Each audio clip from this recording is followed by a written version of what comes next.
The 2015 13-inch MacBook Pro is regarded as one of Apple's best laptops.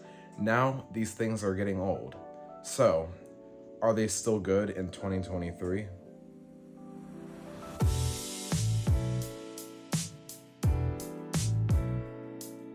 Like I said, this is the 2015 13-inch MacBook Pro, the last model year of this design, before they redesigned the MacBook for the 2016 redesign, which in itself is something I'll cover in another video.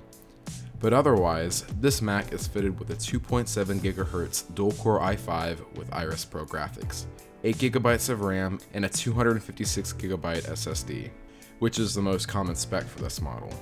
The dual-core i5 does sound menacing, but is plenty fast paired with the RAM and SSD, which works great for the most basic tasks you'd want to accomplish.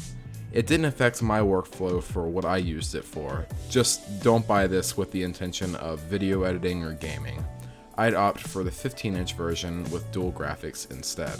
Unfortunately, the anti-reflective coating on the screens of these Macs is notorious for wearing off over time.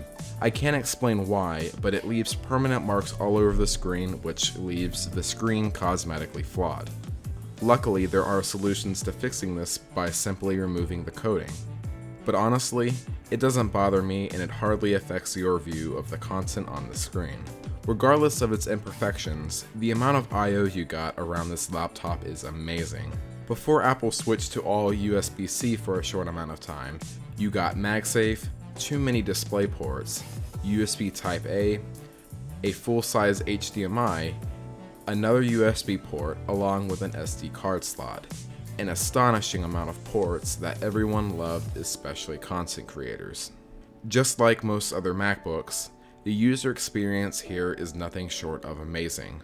Not only is the Retina screen with an aspect ratio of 16:10 and decent resolution really nice to consume content on, but the scissor switch keyboard is amazing with decent key travel, which nails at anything typing related like typing up documents. Lastly, the Force Touch trackpad is still amazing 8 years later and blows away the most current PC laptop trackpads by far. So yeah, it's no shocker at all that this is still an amazing laptop and have no shame recommending it to anyone who is interested. Okay, so what about the price? Well, I paid just over $120 for this unit, mainly because it was advertised as having a crack in the top right corner, like right here. And well, I guess they must have sent me a different machine than what was advertised because this thing is almost in mint condition. So, if you want to take a risk on a cosmetically flawed one, you might get lucky. But if you are shopping around for one and don't want to take any risks, which is a great budget laptop for anyone wanting a MacBook for the first time or just as a secondary laptop. Well, I hope you enjoyed watching this video. If you liked it, then, please give it a like, and if you really liked it, then please consider subscribing. I'll see you all in the next video.